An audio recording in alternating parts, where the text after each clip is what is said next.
Dear friends, imagine ancient Christian legend written in obscure, or these days obscure, Syriac language, surviving in a single copy in the dark corners of Vatican Library.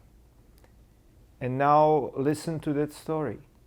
Descendants of Adam's son Seth preserved ancient books and rituals and migrated into a distant eastern land called Shir. They settled there underneath the mountain of victories, and from generation to generation they guarded the cave of treasures of hidden mysteries while preserving ancient purification rituals and memories. During one of such purifications, they received instruction to ascend the mountain of victories and enter the cave of treasures of hidden mysteries.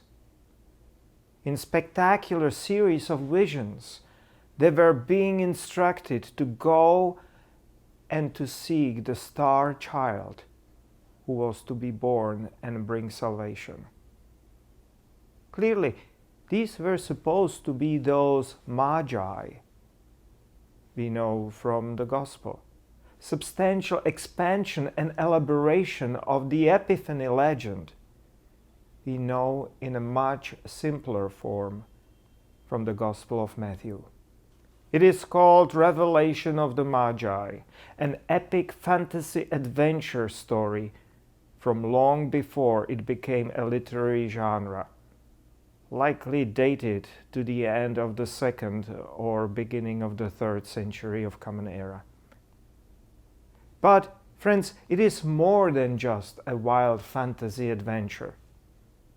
It is really an old alternative take on Christianity. And so it contains a number of unique and interesting cultural and theological features. Firstly, geography. This land is set beyond Babylonia, even Persia. This is set in the legendary land of Shir. But if you try to figure it out from the writing, it looks that it is as far as China or even Korea or Japan. Next, there is this peculiar, intentionally inclusive language. God is always called Father of Heavenly Mysteries, and Christ is called Star Child. Thirdly, there are these special theological themes. Magi had vision of a star child, but every one of them had different experience. It hints multiform Christ. And similarly, the star child is shape-shifting in the story and is omnipresent. Can be with Mary in her womb or in the cradle, and at the same time guiding and protecting Magi on their journey. This was an inclusive Syriac form of Christianity associated with legendary Apostle Thomas, who also makes an appearance in this writing. With all of what I've said and more things which we can surmise from the context, one wonders how different might be the history of Christianity if this Syriac form was not partly extinct and partly suppressed by Nicene Orthodoxy.